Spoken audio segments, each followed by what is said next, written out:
Hello everyone! Quests. Everyone's done them in Sea of Thieves. But recently, I had a thought. Are they even worth doing? Are they just pointless? Well, I took it upon myself to do some investigating.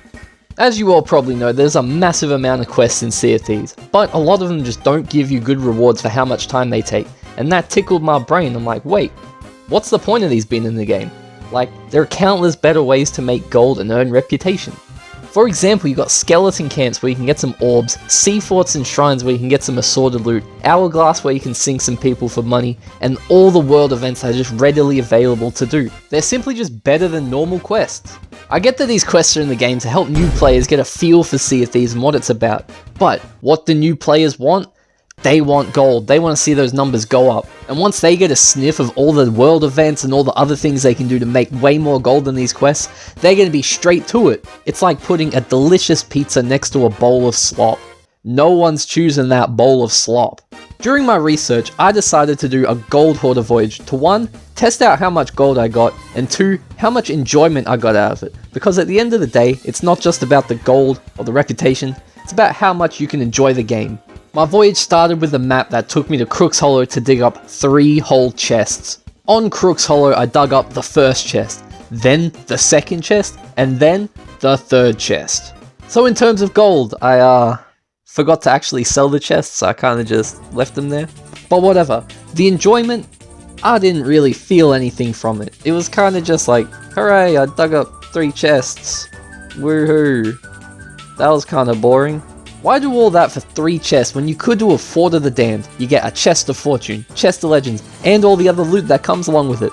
There is a bit of a risk and reward with that though, because everyone else, they're gonna want that loot too. But at least that adds excitement to it, fighting other crews for the fort loot. What's not to love about that?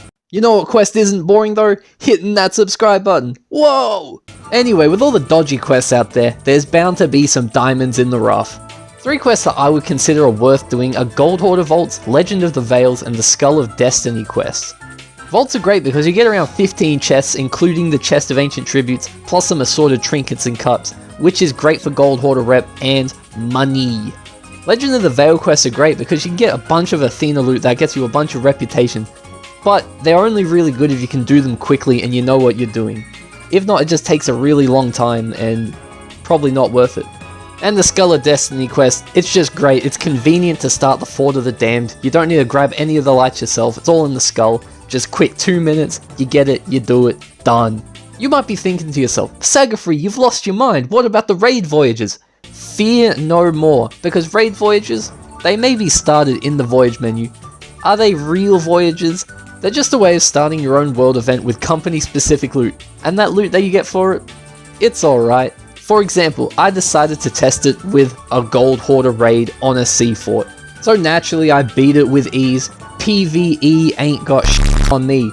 But then the loot, it's alright. You get some chests, you get some bottles. It's alright, it's not bad, it's not tremendously great. It's just a decent middle ground. When trying to argue a point, it's always good that you look at the other side of the story. When might these voyages actually be good?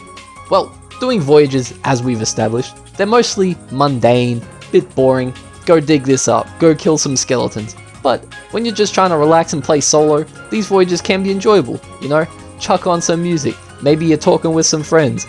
The simple and easy quests are just a way to enjoy the game without getting too serious into it, because really, does Sea of Thieves need to be taken so seriously? No, it doesn't. It's a pirate game. But if you are taking it seriously and want to level up that reputation, get as much gold as you can, these quests, they're not going to benefit you. So, what have we learned? Are quests in Sea of Thieves worth doing, and are they pointless? Yes and no. For the most part, no, because there's so many different ways to enjoy the game and level up and do whatever you like without doing these quests, but there are a few quests that are worth doing, so it's a yeah and a nah. It's just one of those things that you can't give a straight yes or no to. Well, if you enjoyed the video, consider leaving a like and subscribing, and I'll see you in the next one. Bye bye!